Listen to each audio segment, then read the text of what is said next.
اللہ والے تو نیکی کے کام کو چھپا چھپا کر کرتے تھے، نمود و نمائش ریاکاری سے کوسوں دور ہوا کرتے تھے۔ آج تو ہمارا مزاج، ہمارے زمانے کے لوگوں کا مزاج یہ ہے کہ ہم چھپنے سے زیادہ چھپنے کو پسند کرتے ہیں، اور پچھلے زمانے کے لوگ اللہ والے جو تھے وہ چھپنے سے زیادہ چھپنے کو پسند کرتے تھے۔ میں آپ کو ایک عجیب بات بتاؤں کہ جس طرح ہم گناہوں کو چھپاتے ہیں کہ کوئی دیکھے نہ، اس کا گواہ کوئی نہ بنے، گناہ کا گواہ کوئی نہ بنے، اپنے آپ کو چھپاتے ہیں، اپنے آپ کو محفوظ رکھتے ہیں، دکھاتے نہیں ہیں، سائڈ پہ ہو جاتے ہیں، چھپ جاتے ہیں، چھپا لیتے ہیں۔ اس زمانے کے اللہ والے جس طرح ہم گناہوں کو چھپاتے ہیں، اس زمانے کے اللہ والے اسی طرح بلکہ اس سے کہیں زیادہ اپنی نیکیوں کو چھپایا کرتے تھے۔ ریاکاری کا شیبہ تک بھی نہ ہو، یہ کام اللہ کے لیے کیا ہے، یہ اللہ جانے، اس کا معاملہ جانے۔ آج تو نمود و نمائش ہے، شہرت ہے، چھپنا ہے، عیاں ہونا ہے، نمایاں ہونا ہے۔ ایک آٹے کا تھیلا اس کی تصویر بن رہی ہے اور چھپ رہی ہے۔ ایک عمرہ، واپسی پہ باقاعدہ پروٹوکول ہے، واپسی پہ اس نے آ کر سہرے ڈالے، اس نے آ کر پھول کی پتیاں ڈالیں، اس نے آ کر مصافحہ کیا، اس نے آ کر معانقہ کیا۔ کیوں جی؟ یہ جی عمرے سے آئے ہیں۔ پتہ ہی نہیں ہوتا تھا کہ عمرہ کر کے آیا یا نہیں کرایا، پتہ ہی نہیں تھا یہ نیکی اس نے کی ہے یا نہیں۔ اللہ ظاہر کرتے تھے، اللہ ظاہر کرا دیتے تھے۔ آج تو ہم اپنے آپ کو ظاہر کراتے پھرتے ہیں، نمائش کرتے پھرتے ہیں، نمایاں ہونے کا چکر ہے ہمارے اندر۔ میں آپ کو ایک بات بتاؤں، برا نہ لگے آپ کو، لیکن ہے حقیقت کہ آج کے زمانے میں ہم شہرت کے بھوکے ہیں۔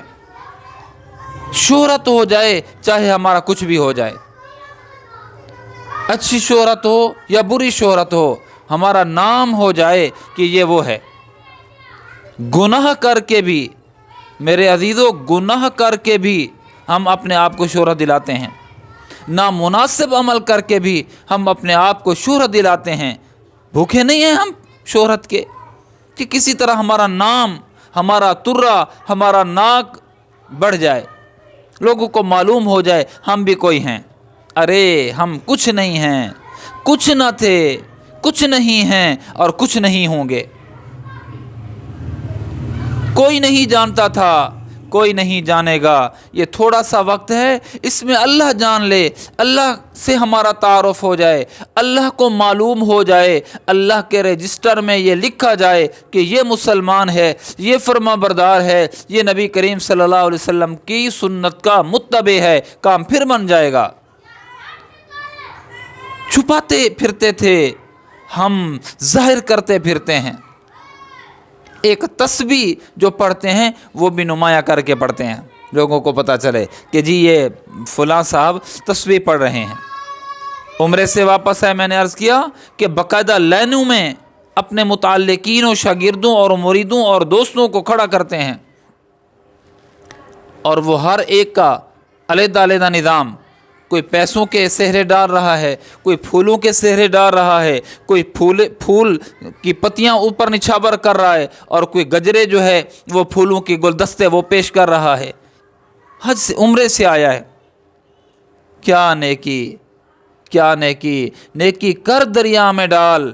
آج تو ہم نیکی کرتے ہیں اور اس کو چھاپنے کی کوشش کرتے ہیں کہ لوگوں کے اندر یہ ظاہر ہو جائے۔ میرے پیارے، یاد رکھنا حضرت سفیان بن عیینہ رحمہ اللہ تعالی عجیب جملہ ارشاد فرماتے ہیں، فرمایا اولیاء کاملین کے دل میں اگر شہرت ہوتی تو اللہ رب العزت کبھی ان کو مشہور نہ کرتے۔ یہ اللہ کی اپنی ایک شان ہے کہ نیکی جو بندہ چھپ چھپ کے کرتا ہے، اللہ رب العزت ان کے چہروں سے ان کی نیکیوں کو ظاہر کرتے ہیں۔ ان کے چہروں سے ظاہر ہو جاتا ہے، حشاش بشاش چہرے، پر نور چہرے کہ جن کو دیکھ کر اللہ رب العزت کی محبت پیدا ہو جاتی ہے، اللہ رب العزت کے دوست بندہ سمجھ لیتا ہے۔ اور یہ وجہ یہی ہے کہ وہ شہرت کے بھوکے نہیں ہوتے، وہ چھپنے سے زیادہ چھپنے کو پسند کرتے ہیں۔ اللہ رب العزت ان کو ان کی نیکی کی وجہ سے خود ظاہر کر دیتے ہیں، خود ان کو شہرت کے بلندیوں پر پہنچا دیتے ہیں۔ ورنہ یاد رکھیے، ہمارا کام چھپنا ہے، ہمارا کام نمائش کرنا نہیں ہے، ریاکاری کرنا نہیں ہے، لوگوں کے سامنے دکھانا اور دکھلاوا کرنا نہیں ہے۔ وہ اللہ جانتے ہیں لوگوں کے ہاں ہماری شہرت ہو جائے گی، ہمارا کام نہیں بنے گا۔ اگر اللہ رب العزت ہمیں کہیں کہ یہ اچھا ہے تو ہمارا کام بن جائے گا۔ اپنے مولا حقیقی کے سامنے اچھا بنیں، لوگوں کے سامنے اچھا بنیں، وہ تعریف کریں نہ کریں ہمیں اس سے کوئی سروکار نہیں ہے۔ ان کی تعریف کرنا یا ان کی مذمت کرنا ہمیں کوئی فائدہ نہیں دیتا، ہمیں کوئی نقصان نہیں دیتا۔ بس اللہ رب العزت کہہ دیں یہ میرا فرما بردار ہے اور میرے محبوب صلی اللہ علیہ وسلم کا مطیع اور فرما بردار ہے، تو میرے پیارے ہمارا کام بن جائے گا۔